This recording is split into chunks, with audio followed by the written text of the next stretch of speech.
So most conventional exercises will make your athlete less mobile. The heavier you squat, with great form in squatting, the less mobile you become. You just can't move as much. It makes you less stable in multiplanar situations. So squatting goes up and down, sagittal plane, but most sports are played rotational, frontal plane. They overload the lower back. Almost every squatting motion, deadlifting motion, all that, again, we're overloading the body for a reason, for weight that they can never exhibit in their sport. It decreases your athlete's range of motion because most athletes can't get down into this position comfortably. They just can't get down with their hips below that. Hamstrings are too tight. Lower back and hips are way too tight. They just can't squat like a normal person. And it teaches bad habits. When we teach squats, for heavyweight squats, we're going to build up some strength in the off season. What's our teaching cues? Stay back on your heels, stick the butt out, chest out, right? What sport are you playing that standing on your heels with your chest and butt stuck out is a good position to be in? But we do that for 9 months, and then we say, okay, it's time to play the sport. Don't do anything we just did in the off season. So we teach our athletes to do this, to do athletic positions. Does that mean we don't squat? No, we squat, we deadlift, we bench press, we overhead press, we do everything like that, but we just go a lot further. Most of our exercises are paired with a functional, even when our strength phase are always paired with a functional exercise right after to de-learn what their body just learned to do improperly. So we're going to build some strength, learn how to use it.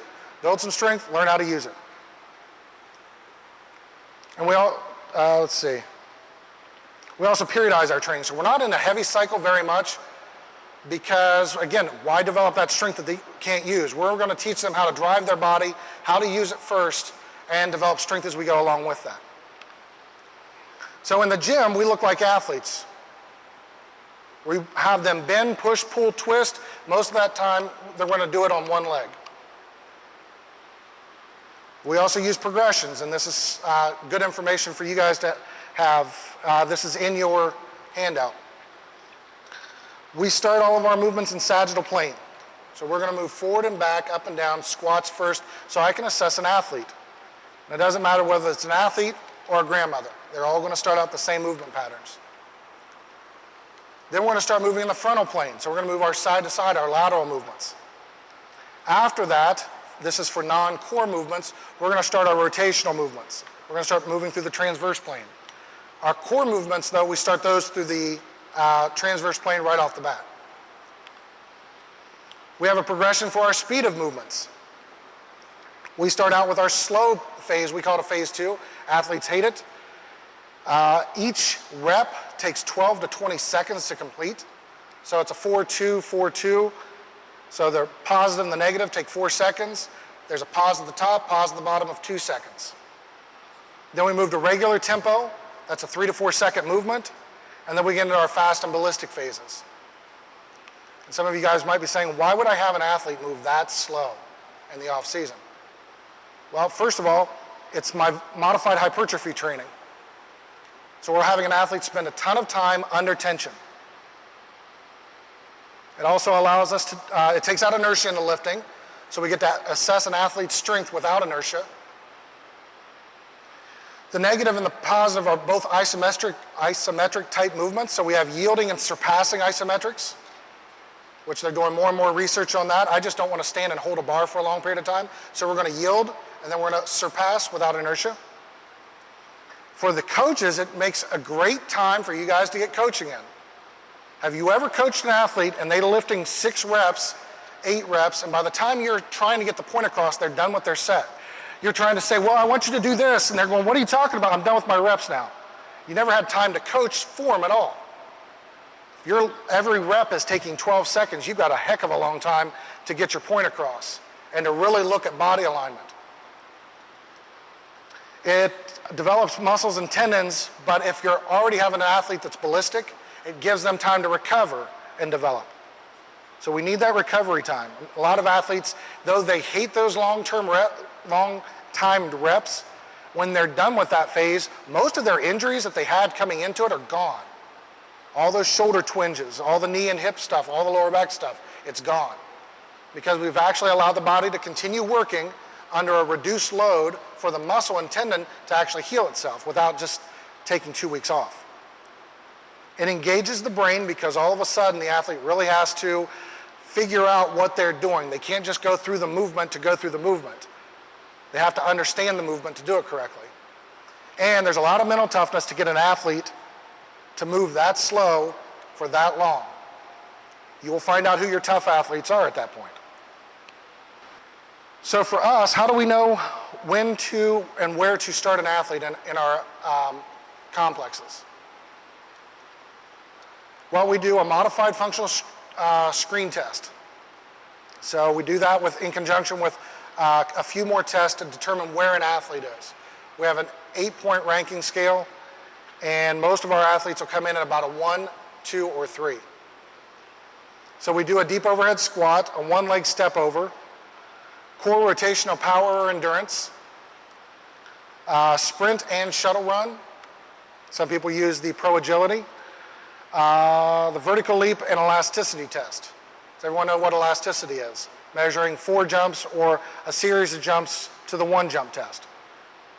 So we can see whether an athlete needs to preload. If so, then we need to work on a certain type of strength. If their elasticity is much, much lower, then we need to look at their power endurance. We used to use the core anti-rotation test, and I've got a video of that, but most people failed it horribly. So if we know every athlete's going to come in and they can't do it, then we don't even test them with that. So this is what the overhead squat looks like. This was shot with a camera the other day. You will find out most athletes cannot do this. Unless they are trained 100% on Olympic lifting, their hamstrings and lower back are not flexible enough to let them go down. We get most of our gymnasts, our female gymnasts, will get in that same position where we lock the thoracic spine in place with an overhead press, and they stop about here. They can't go down any further, or their heels are still on the ground. One-leg step over. So we go bar at knee height. This is a rubber band at knee height, and we measure just the hip stability when they go to step over. Most athletes, to pick their leg up, their iliopsoas is so weak because they sit most of the time, it's weak and short, can't actually pick their leg up above parallel like this. They have to externally rotate using their quads, a few other muscles, to get their knee high enough to bring it over, and then it starts falling because they don't have the musculature in the hip developed enough to actually stabilize the hip and lower back. We also look at standing on one leg to balance. Are they cockeyed? Are they compensating for a weakness in the hip, which will translate in and show you in the upper body? That's why that bar is on the back, because it's really easy to see that bar dip when they have a weakness in the hip and they have to stabilize their hip by raising it. They can't just stand here and have a hip stable. That bar will cock. So one of the things that we don't do is we don't test to take tests and show our own improvement. It's when an athlete goes back and we get him coming back, or his parents or his coach come back and say, "What'd you do to him in the off season?" He's a much better athlete. We don't have the squat went from 500 to 550, all this. We've got 7 tests and they're all kind of, a judgment test. And we train those, then we come back and say, "Oh, you scored a 0 on this when we first started. You could barely get your hand up. You couldn't do 3 reps in a row. We have all this criteria. Now you get a 2 or a 3 on it out of a 5-point scale for us." So we show afterwards what the athlete was able to do, but this is just something we throw in occasionally. We never teach an athlete to do this.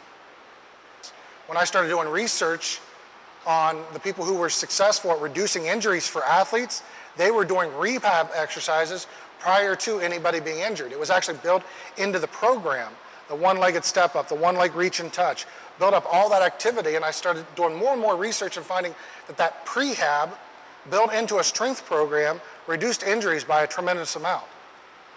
Knock on wood, most of our athletes, I don't think we've had one injury from over 100 kids in our program. Not one of them have gotten injured this year. Now, I can't really do anything about contact injuries if somebody blows out a knee from contact, but as far as strengthening the Q angle for women so you don't tear ACLs, or men, or even coming back, this is the type of stuff that you do to prevent injury, and also the exact same stuff to recover from injury. So hopefully I confused you enough and gave you something else to think about. If you guys have any questions, I'll be in the back. Thank you very much.